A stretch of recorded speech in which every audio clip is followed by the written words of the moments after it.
JFD, just fair and direct.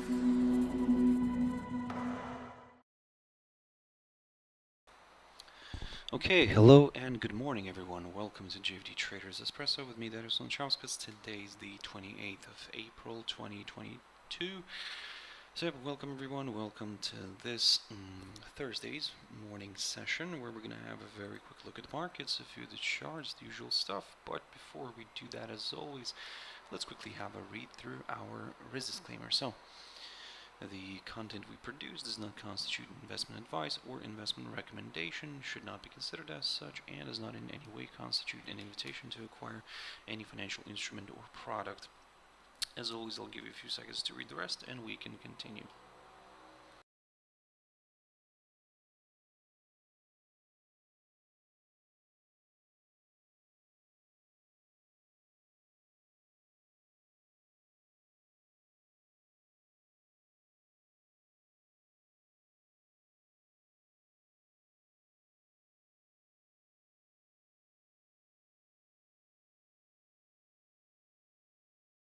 Okay, so now then, also just before we jump into the charts, as always, quick mentioning of our JFD YouTube channel, to which you can always subscribe to in order not to miss any of our upcoming videos, and of course our JFD Bank website and specifically our JFD research page, which you can find under market news and analysis here.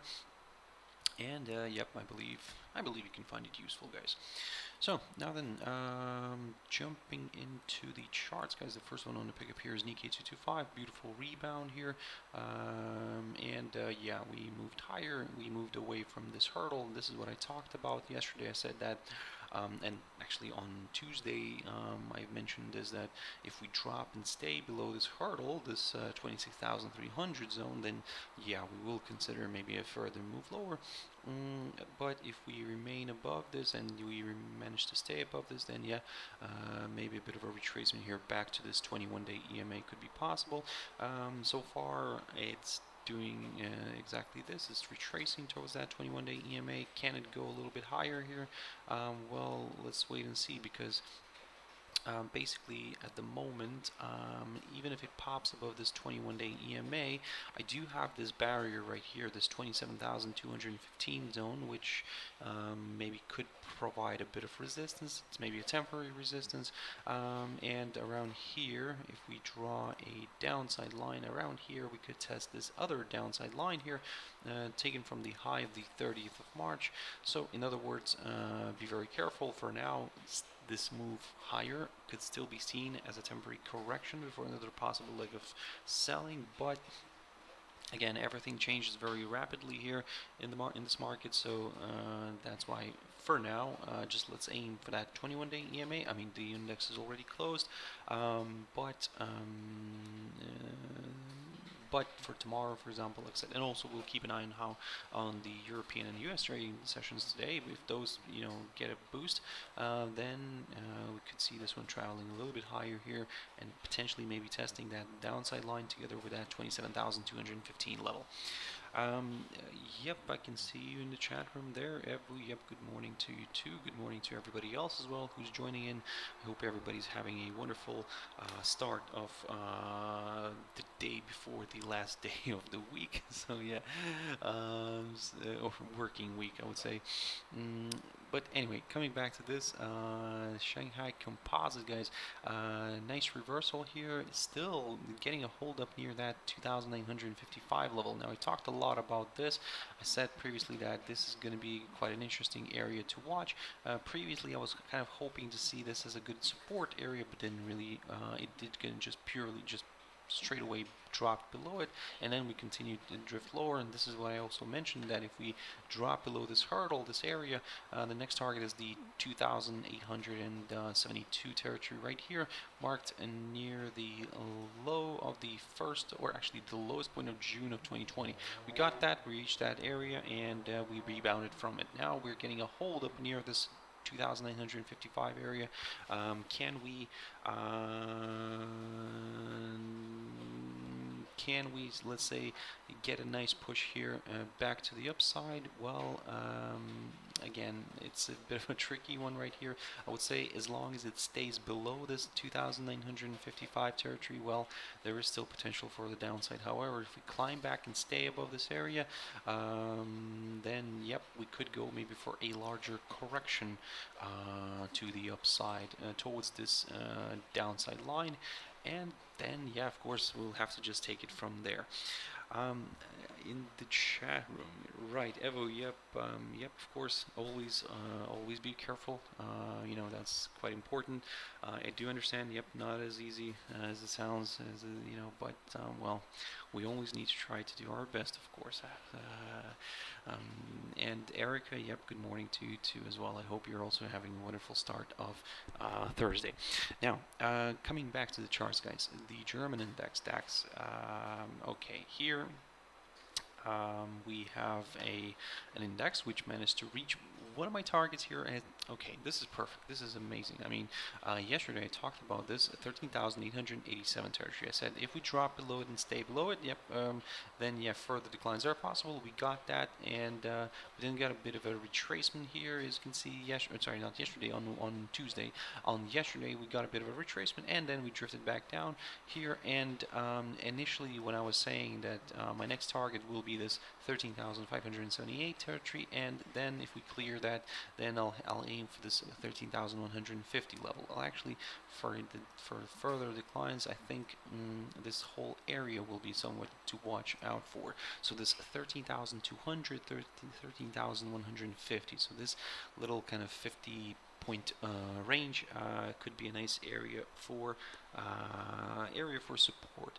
But we will go step by step on this one. Half of the idea has worked out already, so we managed to reach that 13,578 zone. Perfect.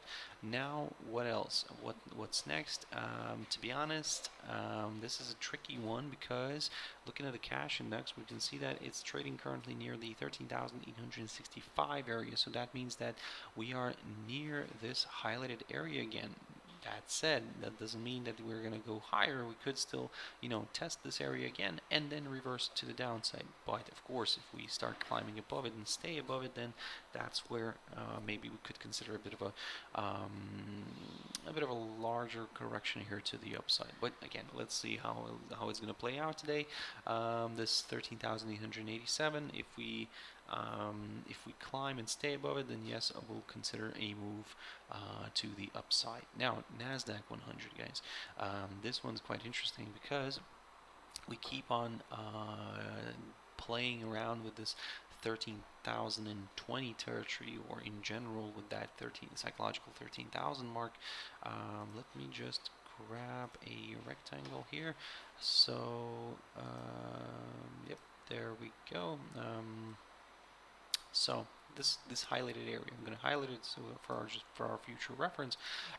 Anyway, we are still kind of balancing around that hurdle, and if we take a look at the cash index, we can see that we have rebounded from this area, and we are now kind of trading near the 13,195 area. So basically, we're not far from this hurdle right here, this 13,240 level, which I spoke about yesterday, if you remember, and I said that if we, you know, climb back above it, then we will start looking at higher levels. Well, we just got a test of that area, and look at this. We just quickly drove back down, and we ended up closing near this like I said, psychological 13,000 mark. Now, right now in the cash index, we're seeing a rebound. So the question for me now is, can we see a break above this hurdle, above this 13,240 level?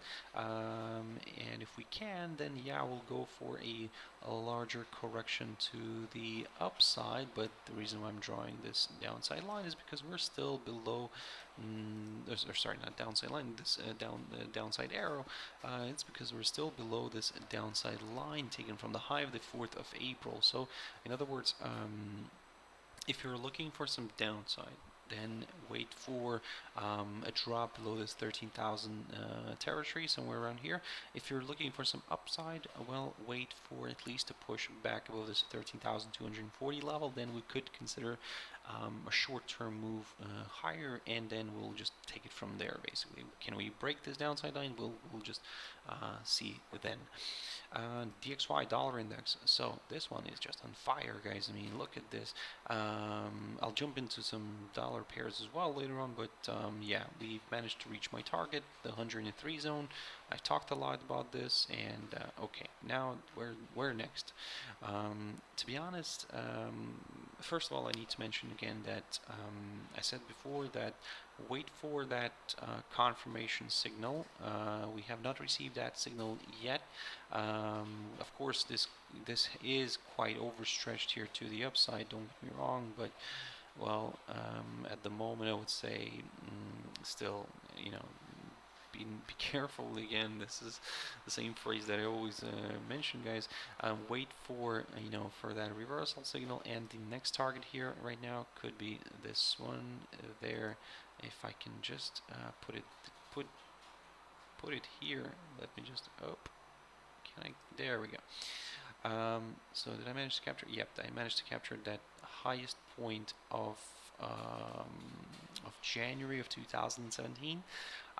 Also aka as highest point of 2017.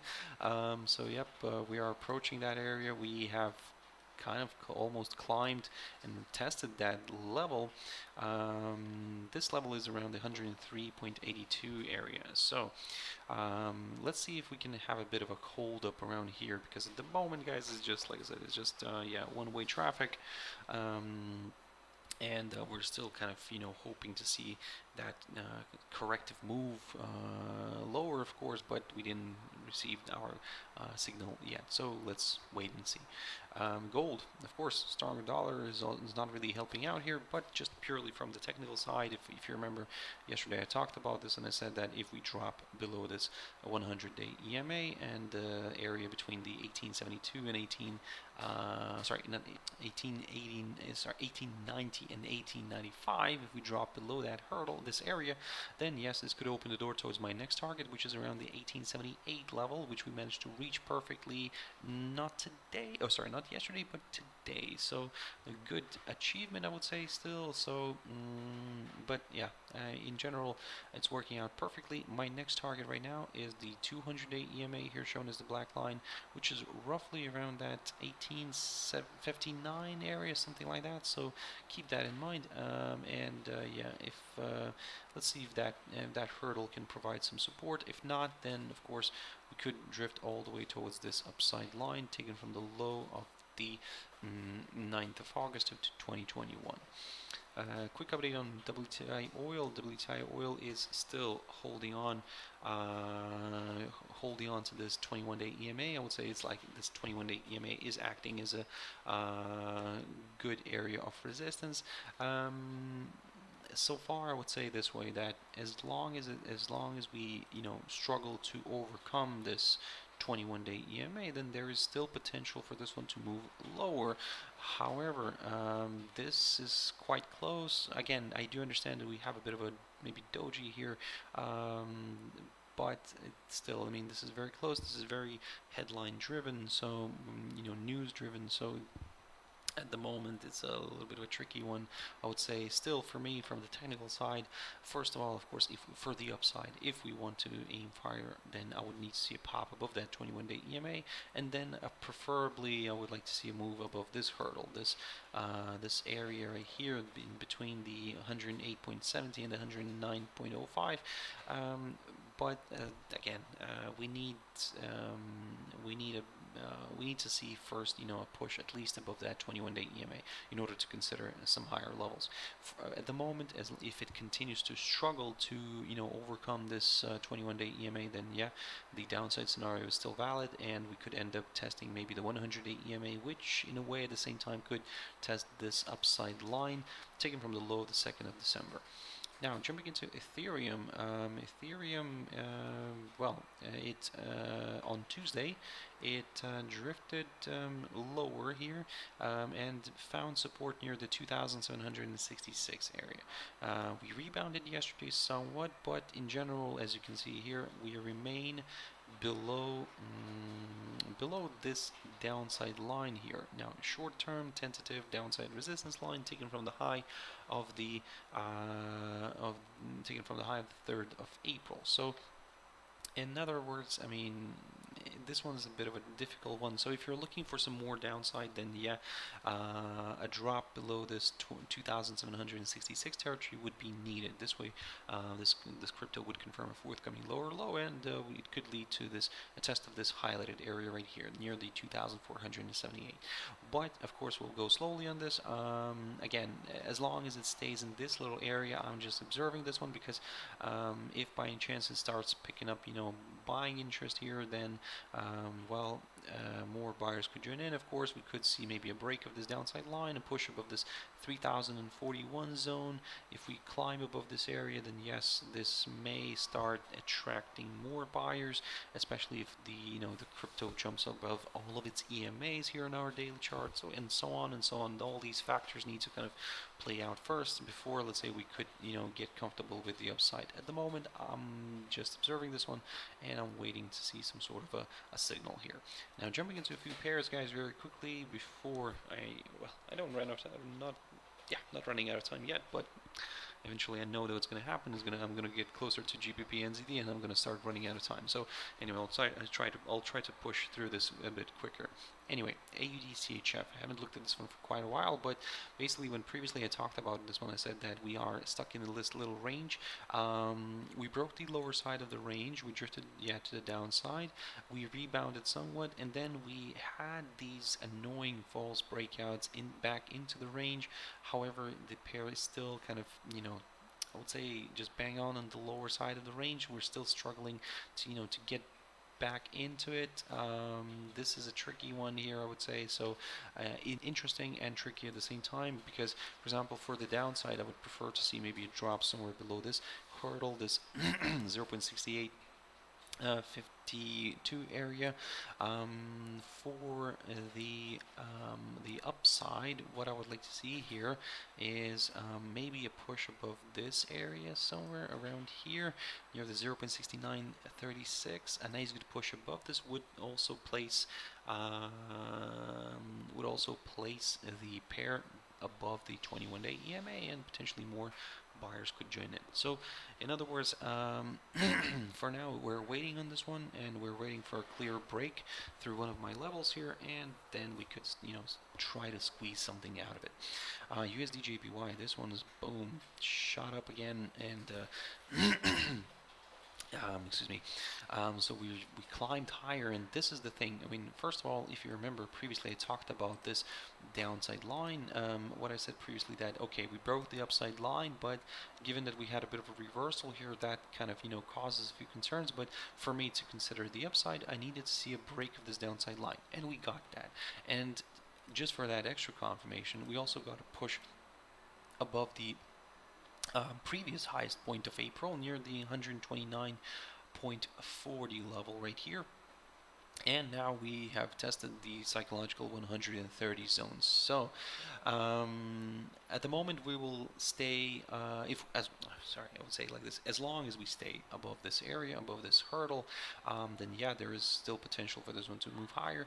The interesting bit for me is I want to see how the last kind of two trading days will go through today, or for this month, because I want to see if we're not going to end up having something like a false breakout here at the end of the day. So for example, it could travel higher if, let's say, DXY decides to maybe correct a little bit, then it would play out nicely here. So we would drift back down, maybe stay back below this 229.40 zone, and then we'll have a nice beautiful breakout, and then maybe going into next month we could see a bit of a retracement. However, it's a beautiful theory, but let's see if that's going to work out or not. But at the moment, I would say this way, that as long as we stay above this hurdle, above this 129.40 area, then yeah, we will continue targeting the upside. USDCHF, another rocket ship, and yeah, we traveled higher. Look at this steep up move, guys. I mean, we are quite overstretched, of course, but again, we have not received our reversal signal yet. So maybe today, let's hope, let's see. but at the moment, guys, it's just moving higher. And I would say yesterday when I talked about this, I said that if we pop above the 0.9650 territory, yeah, I'll go higher. My next target could be this 0.98 territory, approximately around here. But can we reach that? Well, let's wait and see. At the moment, I want to, like I said, I want to keep an eye on it, and I would say if by any chance we end this trading session today below yesterday's high, which is around the 0.9711, something like that. Yep, sorry, 0.9701, or in general 0.97 territory. If we somehow stay below that, below this USD, below this 0.97 territory, then maybe, just maybe, we could see a bit of a retracement here. However, let's not over speculate on this too much. Let's see how this is going to play out. Yep, we can see in the chat room here. In terms of USDJPY, yeah, it was kind of a nice bullish flag here. So yeah, worked out perfectly. Now, jumping into one of my other favorite pairs right now, a US dollar against this offshore Chinese yuan, and look at this. Of course, the situation here is not very helpful. So, in general, of course, we have a very strong dollar right now, and of course, we have a weakened Chinese yuan, which is suffering, of course, from the situation in China. The whole kind of pandemic reports that are coming out from there. So let's see how that's going to play out. I mean, of course, the market is expecting a bit of a slowdown in the Chinese economy. So this is a beautiful cocktail that you see here on this pair. And yeah. Let's put it this way, from the technical side, what I said yesterday, that if we stay below this 6.5875 territory, which is the highest point of April of 2021, then yeah, we could maybe consider a bit of a retracement. But as you can see here, we continue to rally. So at the moment, we are just trying to find that good resistance area. Maybe it could be this one near this 6.77 area. But again, that's still a big way to go. However, if the situation doesn't kind of improve, then well, it's just one of the levels that could be reached. So at the moment, yeah, it's shooting up high strongly, but eventually it will fall. But we need to find that area where it could fall from. At the moment, it's difficult to find it, so we're waiting for that signal first. GBPCHF, beautiful rebound from the lower side of the range that I talked about. So yeah, so far so good. The only thing I would say, that if it's going to stay and trade in this little area right here, I'm just going to take a neutral stand. But if it climbs back above the 21-day EMA and pushes through this 1.2272 level, now that's where I'm going to get a little bit more excited with the upside, or should I say a larger correction to the upside, because don't forget that overall we're still trading below this downside line here, taken from the high of the 5th of April of 2021. GBPUSD. So, of course, the strong dollar was not helping this pair, but in general, from the technical perspective, I mean, I talked a lot about these levels. So I said that initially, when we dropped below this 1.2854 level, I said that my next target is the lowest point of September of 2020, near the 1.2676. We cleared that, and when I said that as long as we stay below this hurdle, then my next target is this area in between the 1.2480 and 1.2512. This is what I aimed for yesterday, and we managed to reach that. So I would say mission accomplished. Now, can we get a rebound? Well, again, a lot will depend on, of course, DXY, and let's see how this is going to play out today. However, of course, you can see that we are quite overstretched to the downside, so maybe a bit of a retracement could be possible. However, we have not received our signal yet, so we're waiting.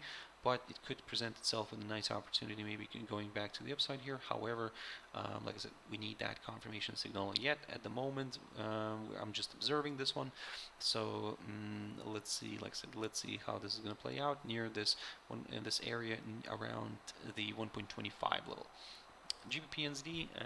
So This one's quite interesting as well. Beautiful rebound from this upside line, taken from the low of the 5th of April of this year, of course. And yeah, we are now trying to push back up. Let me adjust this chart a little bit. So we need to get rid of this downside line, no longer needed. So we're just, and for the upside, I still need to see that push above this highlighted area, which has been in between the 1.29325 and the 1.9367. So of course, preferably maybe 1.9367, but I'll start already looking at higher levels on a push above the 1.9325 area. So in other words, of course, don't get me wrong, we still could get something that we had here, like back last week, a bit of like some false breakouts here. So do not exclude such a scenario. But for now, yeah, if we do pop above this area, I'll get a little bit more excited with higher levels, because as you can see today, even this pair already tested this 1.9325 area and drifted back down. So it's kind of just proving itself to be quite a strong level, strong barrier of resistance. EURCAD, very quickly on that one. Okay, so this is a bit of a mess here. So this downside line needs to go. Doesn't really work. Didn't really work out. Need to admit that. For the downside, well, I said before that if we drop and stay below this 1.3522 zone, then yeah, we could go for lower levels. This hurdle is the low of the 29th of 29th of June 2015. So we managed to clear that. The next potential target, support target, could be around not here, but this one right here, which is the low of the 26th of May of 2015. I'll go slowly on this one because again, this is one of my second least favorite pair. So you know, I'm always very careful with this one because it sometimes has my mind of its own. So at the moment, yeah, I will aim for this 1.3432 level, and then I'll take it from there. But I'll aim for that level only if we continue to trade below that 1.3522 zone. And finally, EURUSD. This one drifted nicely to the downside, guys, and previously I talked about this and I said that if we drop below this 1.0727 zone, my next target is the 1.0636. We managed to reach that. Then what I talked about was that if we drop below that 1.0636, my next target is the 1.0570. We managed to reach that as well, and not only that, we managed to overcome it. So that was the lowest. That is the lowest point of the low of the 31st of July 2019. As you can see, we cleared that level, and now we're moving further south. Now this is where these levels come in. So yep, there we go. So the 1.0495 area, if we stay, let's say, or should put it this way, if we manage to reach that area, this is the lowest point of March of 2017, if we manage to reach that area, then it will be quite interesting to see if we can actually, oh, by the way, sorry, I do apologize, we have already reached that area today. As long as this, I'll say it this way then, as long as we stay above this area in that case, then yeah, we may be a bit of a retracement here, could be possible. However, if we continue to slide below it, guys, well, that's where, you know, you need to start looking at even further levels, when maybe even actually targeting this lowest point of January of 2017, or in other words, the lowest point of 2017, which I'm trying to catch here, but it's struggling. There we go. So lowest point of 2017, nearly 1.0340. But that's quite, I would say, that would be quite a big move. Maybe a bit of a retracement here could be possible. However, as I said, keep your eyes on this 1.0495 level. If we remain above this area, then maybe a bit of a retracement here could be possible. If we struggle, well, further declines are on the agenda. Okay, guys, I'll have to wrap it up here. Thank you very much, guys, for your comments, for your likes, for your views. I really appreciate that. So I hope you found this useful, guys, this video. If you want to catch me tomorrow morning, as always, at my Trader's Espresso, that's 6 o'clock GMT time. For now, have a wonderful trading day. Stay safe. Have your stop losses in place. And I'll see you tomorrow. Thank you very much, and bye-bye.